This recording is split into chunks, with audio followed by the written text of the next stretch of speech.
Most spiritual seekers die seeking. They might be following good doctrines and legit books, but they keep looking at the pointer instead of what's being pointed at. Some of my coaching clients got what I'm about to tell you fast, and for some it took multiple sessions to get it. So here it goes. You are enlightened already, but not the you that's thinking at this moment. Let me explain. Isn't it strange that you talk to yourself as though there are two of you? And this voice in your head can even discourage you from doing what you would really love to do. If this mental formation starts controlling you, this is called ego. And this is the false self that I'm talking about.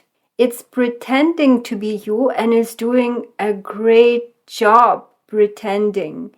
And if you're identified with it, I can guarantee your life is unhappy and you don't feel fulfilled because the real you is sleeping in the background as though sleeping because the false you is running the show. You should only be one, not two. There shouldn't be any internal conversation taking place. You should operate from that one true self, and that one true self is aware of the false self, but not at the beginning. At the beginning, it might be total identification with the false self, but as you start identifying more and more with who you are, there will be more space in which you will be able to see the operation of the false self.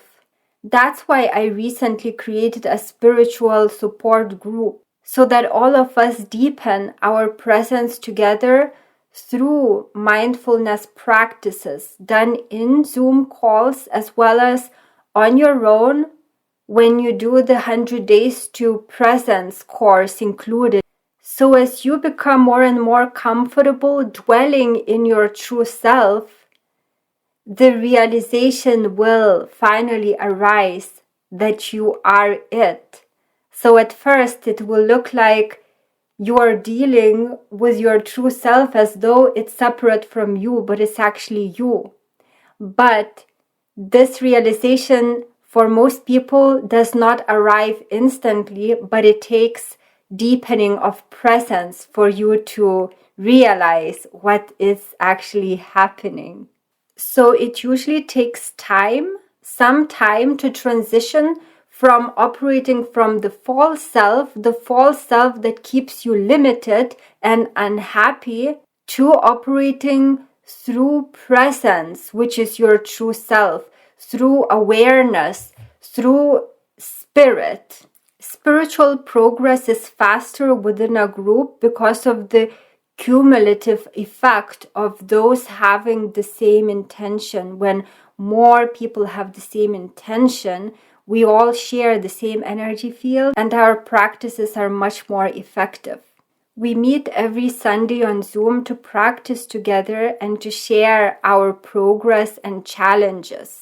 So I invite you to learn more about my spiritual support group. I will leave a link below this video, and I hope to see you in one of the Zoom calls. Now a little bit more about the transition process. At first, you might be totally identified with the false self.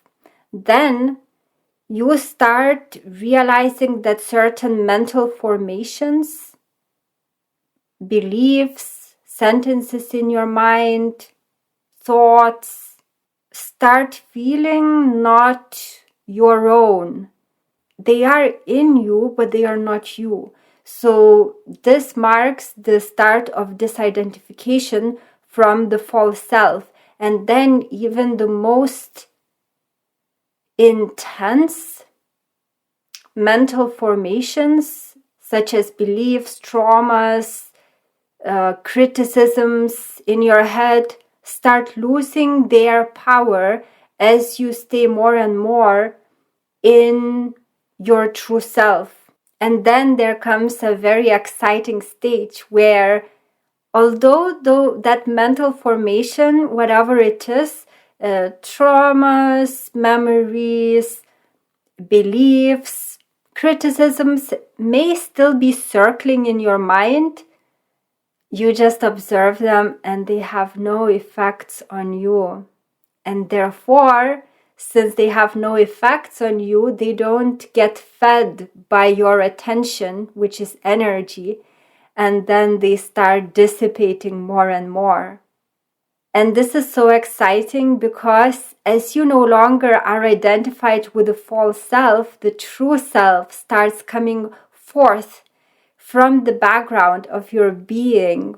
So it was in the background because in the foreground was the ego, but now things are changing and the true self comes into the foreground, absolutely transforming you and your life because you're bringing your true vibration, your true self into this dimension. And then life becomes very interesting, magical. People might change in your life. You might attract more genuine people. Opportunities come. Your life situation may also change to be in harmony with your true self.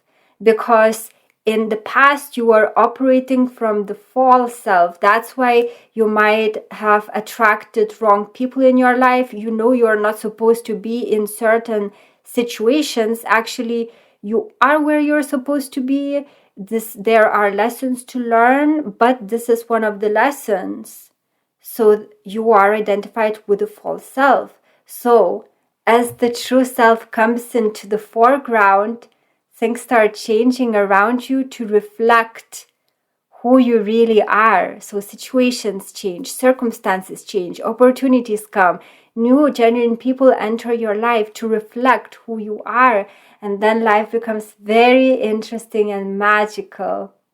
So I invite you to take this journey together with me and with other spiritual support group members so that you do it not alone, but in good company with people who will become your friends and where you always have support and encouragement. So I will leave a link to the spiritual support group below this video, and I would love to get to know you and to talk to you and to answer any questions that you might have if you are now in the process of awakening, in the process of shedding your false self. So the link to learn about this group is below this video in the comment section as well as the description section of this video. Do check it out if you feel in harmony with this, and I hope to see you in one of the Zoom calls.